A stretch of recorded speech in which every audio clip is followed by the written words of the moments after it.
o primeiro passo para a liberdade é admitir a escravidão, como eu disse ontem. É o primeiro passo. Tá. Aí eu me torno completamente livre? Não, eu me torno consciente da minha escravidão, o que me dá o primeiro poder de libertação, porque o indivíduo é completamente escravo quando ele não reconhece que o seja, que o é. Quando ele diz, eu sou escravo, a cabeça dele começa a se libertar. A verdade liberta, mesmo que seja a verdade que constata. Porque eu não sou liberto apenas quando eu fico livre de. Eu começo a ser liberto quando eu constato o quê? Antes de eu ficar livre num processo de libertação, eu preciso começar a ficar livre num processo de constatação.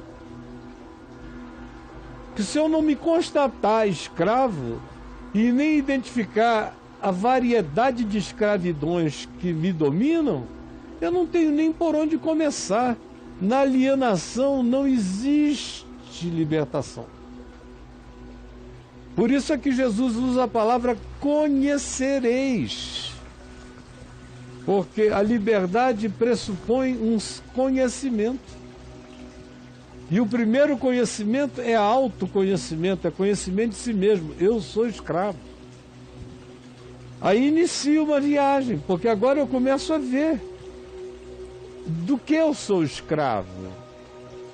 E começo a dar um segundo passo, que no Evangelho é o seguinte: o primeiro é reconhecer que eu sou escravo. O segundo é reconhecer que eu fui liberto da minha escravidão. Ou seja, eu não tenho mais dívida em relação à minha escravidão. Alguém pagou a minha alforria. Agora, que a minha alforria está paga, como eu falei hoje aqui em Colossenses 1,13, redenção e remissão, os significados. Agora que a alforria está feita e realizada, eu sou um escravo livre. Um escravo livre? Livre. Peguei. Entendeu? Agora, esse escravo vai ter que se deixar libertar e vai ter que libertar-se mentalmente dos seus vícios de escravidão. Sim. Embora eu já seja um escravo livre.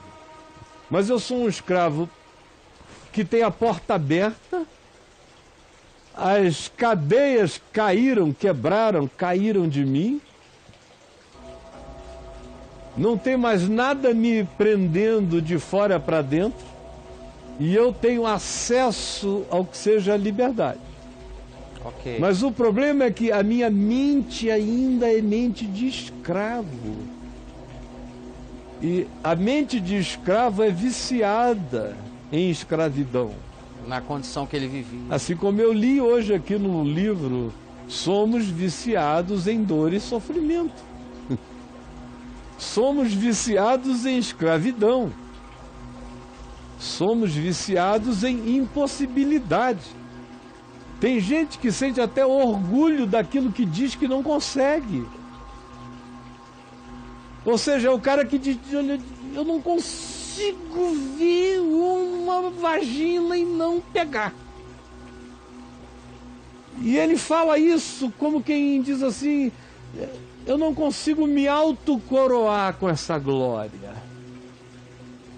Cara que fala isso com orgulho. Tem outros que louvam outras coisas. Louvam as suas escravidões. Sim, cara. O cara que, depois que constata que é escravo mesmo e que não está a fim de se libertar, porque todo mundo consegue se libertar.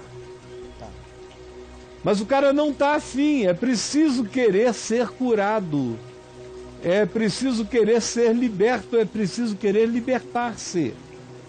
Se o cara não quer, aí ele se orgulha disso.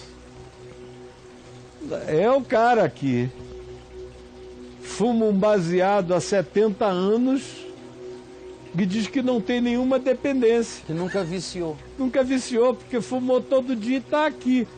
A única coisa que ele pode dizer é que é um hábito vicioso pouco danoso para ele, mas que é um condicionamento, é. Ele é um viciado. Eu acreditaria nele se ele conseguisse ficar de tempos em tempos, 3 meses sem pegar no negócio, sem olhar para nada, viajar viagens longas e nem pensar no assunto. Aí tudo bem. Do contrário, não. Ele está se orgulhando daquilo que ele não quer vencer, e porque não quer vencer é escravo daquilo. Porque eu sou escravo de tudo aquilo a que eu obedeço. Eu sou escravo de tudo aquilo que eu digo que não tenho forças para resistir. Mas quando eu reconheço, em primeiro lugar, e em segundo lugar eu sei que a culpa foi paga, ok, retira-se o poder culposo da impossibilidade ou da escravidão. Quando eu digo está pago, foi pago, a redenção foi feita, tetelestai, está consumado, você está liberto, Cristo pagou, aí a minha relação com aquilo já não é mais uma relação de culpa. Passa a ser uma relação de saúde ou de doença, mas não é mais de culpa. Pode ser doença. É, mas aí passa a ser, sendo ou não sendo, passa a ser. Porque eu sou doente, por isso, quando se diz a tua fé te salvou ou a tua fé te curou no Evangelho, se está falando sempre de cura. Porque salvação e cura são sinônimos. Ah, tá. Então, aí deixa de ser, uma vez que houve a redenção, o pecado, a culpa foi removida, ficou apenas a condição para ser tratada. Mas já não mais com o peso culposo da dependência ou da condição. Tira-se a culpa, inicia-se a libertação. É. Porque aí o indivíduo pode tratar com o fenômeno sem ser com base no crédito do céu ou na punição do inferno. Ele pode tratar do fenômeno sem ser na presença de Satanás. Ele pode tratar do fenômeno sem ser olhando no final para um algoz, dizendo: se eu não conseguir até o fim, eu vou ser decapitado naquela guilhotina ali. Porque é isso que o pessoal não entendeu. Quanto mais culpa, mais pecado.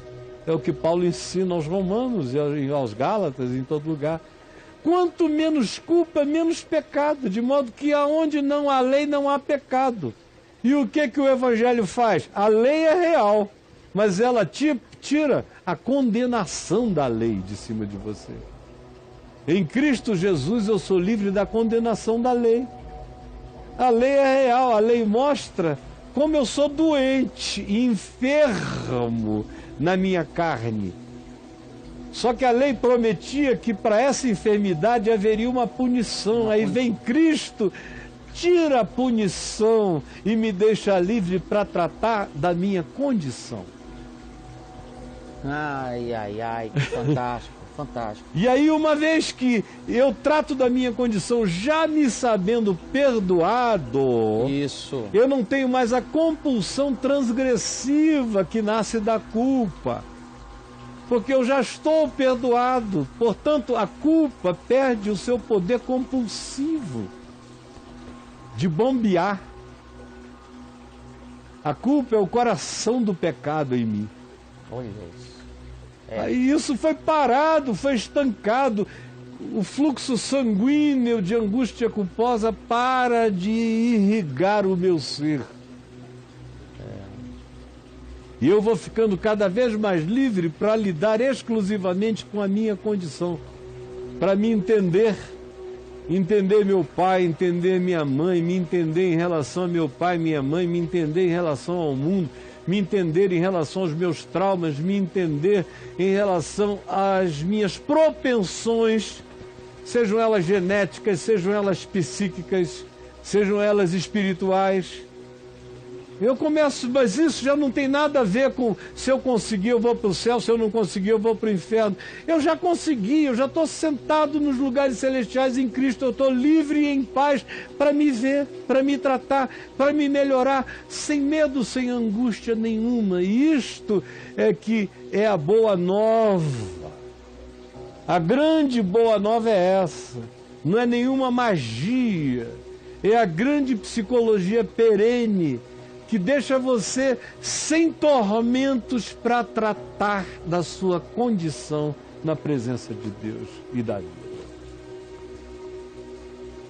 Cara, desculpa, meu irmão, eu não sinto que tem qualquer coisa mais fantástica do que isso. É o que você tem dito essas semanas agora. E quem é que vai perdoar Os teus pecados. Cara, isso é maravilhoso, velho.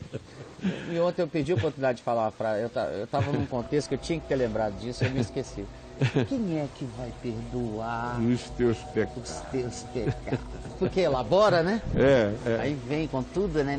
E quem é que vai? E quem é? No fim, e aí? Coisa mano? genial.